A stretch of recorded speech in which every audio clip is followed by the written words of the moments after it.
कहाँ बोला आपने? अरे सर मैं जो पूछ रहा हूँ, मैं आगरा की बात कर रहा हूँ, तो घाघरा मत बोलिए ना। आगरा मीन्स आगरा।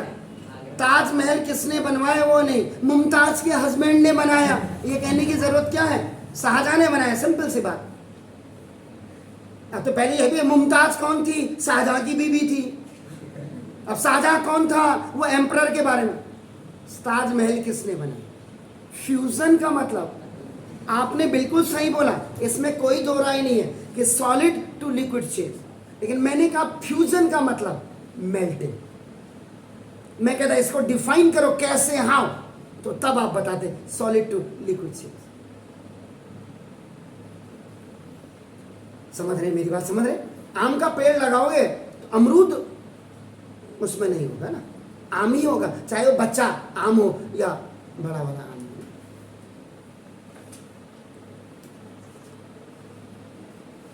आगे जा रहा हूं, उससे आगे जो परसों फ्राइडे के दिन में आपको था, जहां पे छोड़ा मैंने कि लेटेंट हीट ऑफ फ्यूजन, आपका जो latent heat of melting of ice के बारे में हमने किया।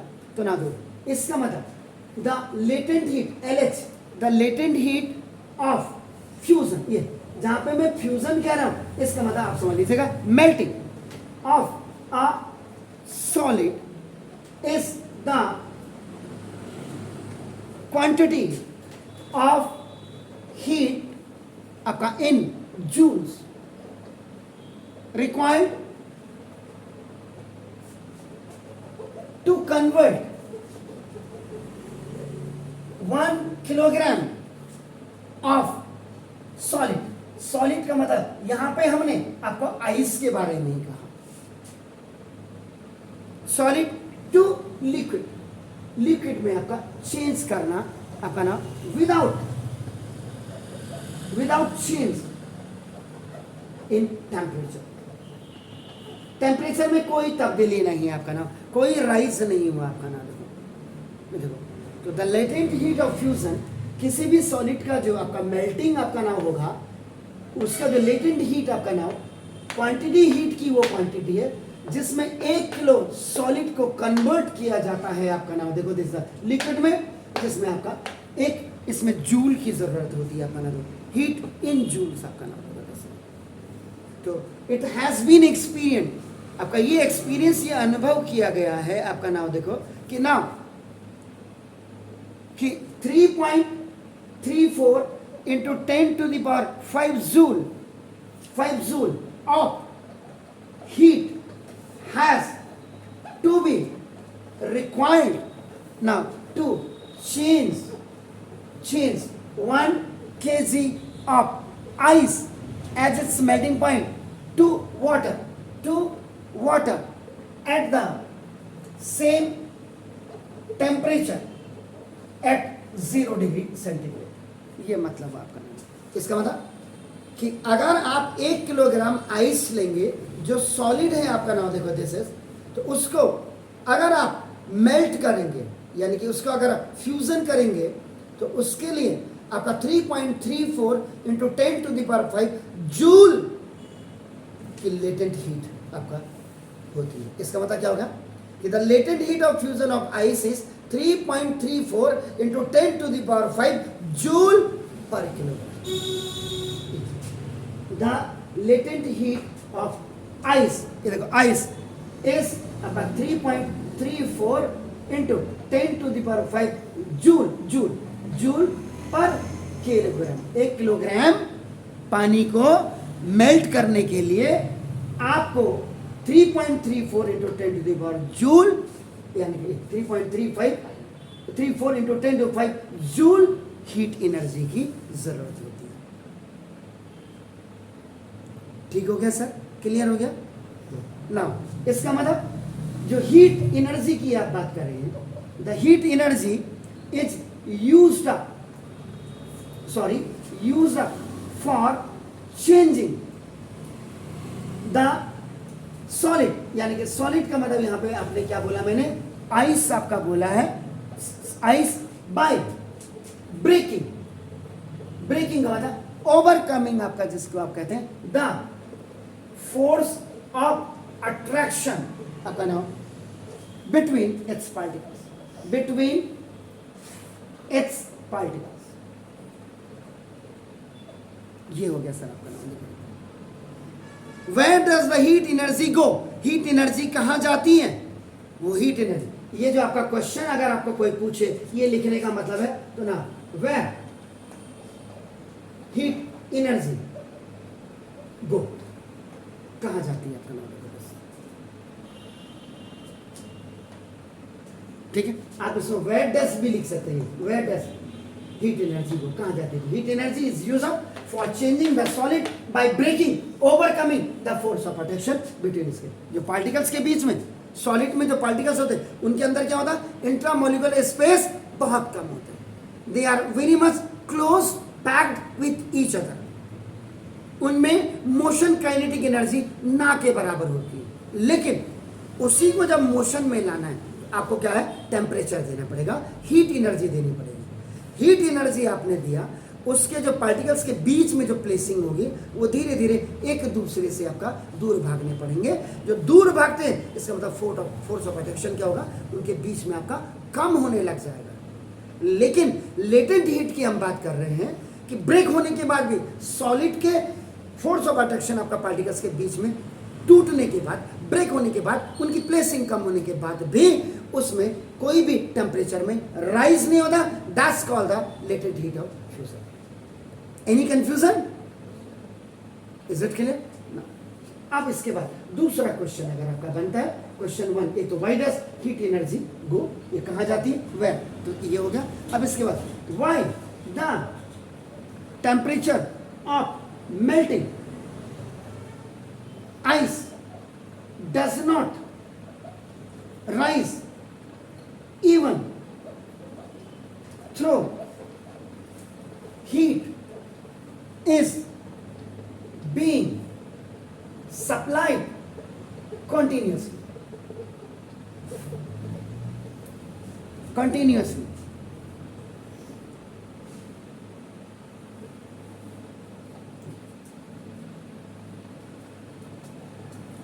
NUOUSLY है, इसलिए यहाँ पे आपका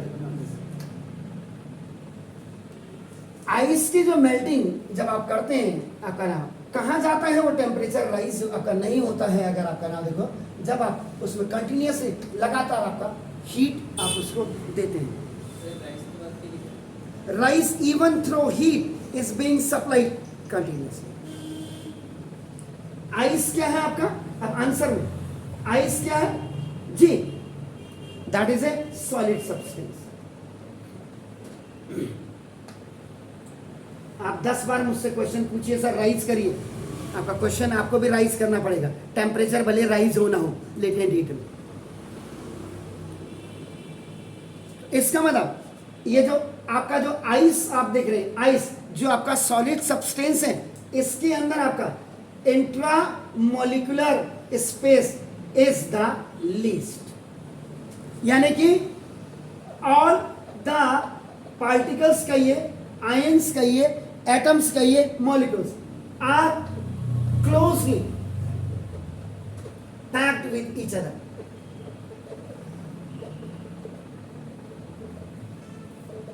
जैसे बस में नीचे भी बैठे हैं, 2 सीट में 3 और 3 में 4 और उसके बाद सामान भी रखा और उसके बाद स्टैंडिंग की पोजीशन भी है, यूं लटक के जा रहे हैं. जब एक पांव थक जा रहा है फिर दूसरा पांव ऊपर कर रहे हैं. That is a closely packed हो गया आपका. ठीक है ना? समझ गए? तो आपका नाम देखो, this closely packed in solid ice. अब इसके बाद आपने इसको क्या किया? बर्नर से आपका हीट सप्लाइड कर दिया. Heat supplied. When heat is supplied to the ice, तो क्या होगा कि supplied during melting is all used up. तो आपका the heat which is given to ice is used up to break the intramolecular space between the particles of ice, पहले इनके तोड़ना है, इनके बीच की आपका देखो ना, दिस इज मीन्स कि now the space will be now increased more and more. The particles are now going far from each other. एक दूसरे से दूर हो रहे हैं अब आपका पार्टिकल्स, स्पेस उनके बीच में आपका आ रहा है, ठीक है ना। तो now then they lose the space को आपका खो देंगे आपका ना देखो, and it will change into liquid, और वो लिक्विड में आपका तब्दील हो जाएगा, आपका देखो बदल जाएगा। तो ये जो आपने हीट दी है, दिस हीट जो ये आपने हीट अप किया आपका ना देखो, this heat does not increase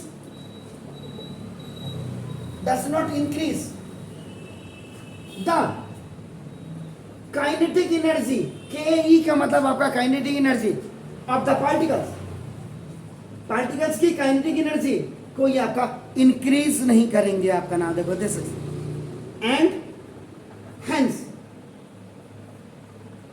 their is no rise in temperature, इसलिए टेम्परेचर में कोई भी बढ़त नहीं होगी आपका ना देखो, this is the temperature takes place during fusion of ice, ice की मेल्टिंग में आपका कोई भी आपका ना देखो इसमें तब्दीली नहीं होगी, but when all the ice when all the ice is, जब पूरी की पूरी आइस आपकी क्या हो जाएगी आपका ना melted, and to form water, आपका पानी बन जाएगा आपका नाम देखते से। तो नाउ इतना, अब तो ऐसा तो आप कहेंगे, अब धीरे धीरे अगर आप क्या करेंगे, आपका फर्दर हीटिंग करते रहेंगे आपका, अब तो पानी में बदल गया, पानी में बदल गया, तो इसका मतलब इंटरमोलिकुलर स्पेस मॉडरेट हो गया, इंटरमीडिएट हो गया, सॉलिड से ज्यादा स्पेस मिल गया, तो फोर्स ऑफ अट्रैक्शन भी क्या हो गया, कम हो गया। तो जब कम, अब धीरे धीरे आप क्या करेंगे, जब आगे बढ़ाएंगे तो शार्पली, तब जाकर के आपका नाम देखो दिस द टेम्परेचर क्या होगा, राइज करेगा अपना, ठीक हो गया सर। तो ना ice at 0 degree centigrade is more sufficient in cooling a substance than water at 0। एक स्पेशल नोट ठोक दीजिएगा लास्ट में, स्पेशल नोट कि now ice at 0 degree centigrade is more sufficient in cooling a substance, किसी substance को cool करने में, than water at 0 degree centigrade. ये था सब आपका नाम। इसका मतलब किलोग्राम जो आपने 1 kilogram ice you have taken, आपका नाम देखो this is the takes its latent heat of 3.34 into 10 to the power 5 joules from a substance and hence cools the substance more effectively. इसके मतलब water at 0 degree centigrade cannot take any such latent heat from the substance. Sure. इसके बाद मैं आपको just I will give you the example please. अब इसमें एक मैं एग्जाम्पल बता दूं, फिर मैं इसको वाइंड अप करूंगा। When एग्जाम्पल में आपका देखो ना, when we hold a piece of ice, PIEC और PEAC दोनों में फर्क है क्या? तो आपको कौन सा वाला पीस चाहिए? दोनों चाहिए। ऐसा क्यों? घर में अशांति है? तो चलिए, वेरी नाइस, थैंक यू। ये भी आपको पता होना चाहिए। रॉक एंड रॉक में क्या अंतर है?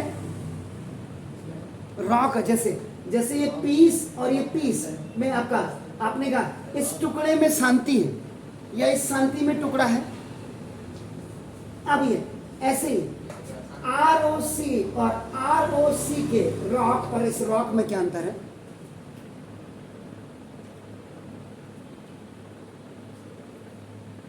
इंग्लिश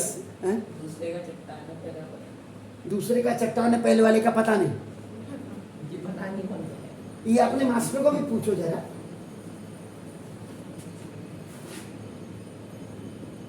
महाराज मैंने कहा था देखो आजकल छुट्टियां आपकी पड़ी हैं, आप आराम से 10-10 वर्ड को रोज याद करो। और गुरुकुल वाले तो लिखते हैं पेड़ के नीचे, बिल्कुल पहले लिखते थे, अब तो मैंने देखा नहीं तो तूने क्या लिखा, 10 वर्ड लिख ली, बता तो क्या क्या लिखा। उसको पता चला बच्चे से लेके सीनियर तक कॉपी कर रहा है।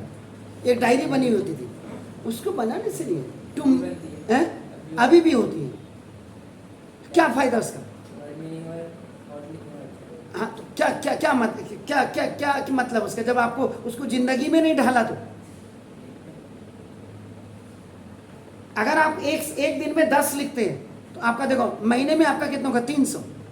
साल में आपका कितना होगा? 3600 में अगर आधे भी भूल गए, 1800 याद होने चाहिए।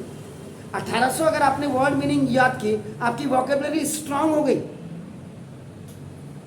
है। नहीं गलत बोल रहा हूं तो बोलिए, तभी तो इंग्लिश आप आगे बेहतर बनाएंगे। चलिए नहीं हो, वो तुम्हारे माँ बाप का मैटर है तो ना दो।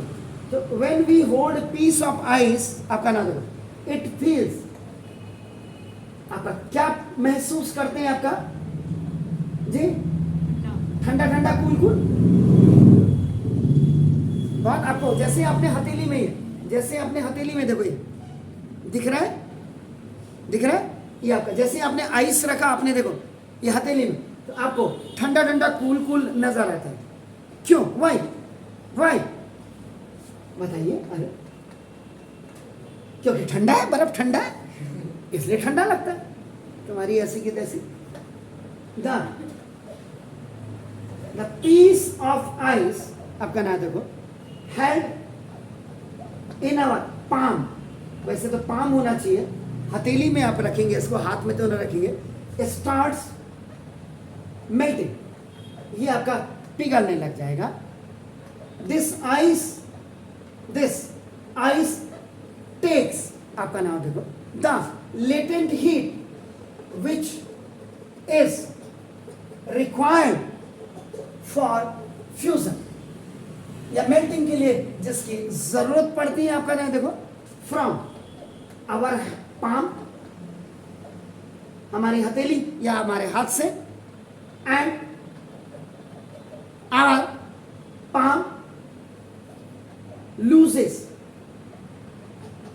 Heat to ice and hence we feel it to be cold. इसलिए हमें ठंडे का, कष्टदायक ठंडे का आभास होता है, कोल्ड है, याद रखिएगा। इसका मतलब क्या हुआ कि when a solid melts, जब कोई भी सॉलिड आपकी मेल्ट होती है, आपका ना देखो, इसका मतलब इट एब्जॉर्ब, ये एब्जॉर्ब करती है हीट टू फॉर्म लिक्विड, और उसके बाद इससे आपका नाम लिक्विड तब्दील हो जाता है। The reverse of this is also true, इसका रिवर्स भी आपका नाम, इसका मतलब क्या हुआ? रिवर्स का मतलब कि व्हेन आ लिक्विड मेल्ट्स की जगह में अब आपका फ्रीज हो जाएगा। सॉलिड मेल्ट हो रहा है, लिक्विड में चेंज हो रहा है, तो लिक्विड आपका क्या हो जाएगा? फ्रीजेस हो जाएगा। Freezes to a solid and equal amount of heat is given out, उतनी ही एनर्जी आपको उतनी ही देनी पड़ेगी। इसका मतलब क्या हुआ? सिंपल सी बात, आइस से बर्फ बर्फ का टुकड़ा आपने ले लिया, PIEC, दिस इज ये आइस पीस आपने ले लिया, तो ये आपका क्या होगा ना, देखो at 0 degree centigrade it melts, ये आपका पिघलता है। इसका मतलब क्या हुआ कि इट एब्जॉर्ब, ये आपका, तो ये जो आपका ऑब्जर्व, आपका एब्जॉर्ब करता है, एब्जॉर्ब ABSORB है, याद रखें, एब्जॉर्ब्स लेटेंट हीट, LH का मतलब latent heat, latent heat of fusion, यह आपका नाम देखो, this is the to form ice water, to form, जो टू फॉर्म वाटर लिखना चाहिए मुझे, लिक्विड जिसको आप कहते हैं, देखो ना, देखो at the same temperature 0 degree centigrade now, and when water at 0 degree centigrade freezes, आपका नाम देखो, to form ice at 0 degree centigrade, then it gives out an equal amount of heat,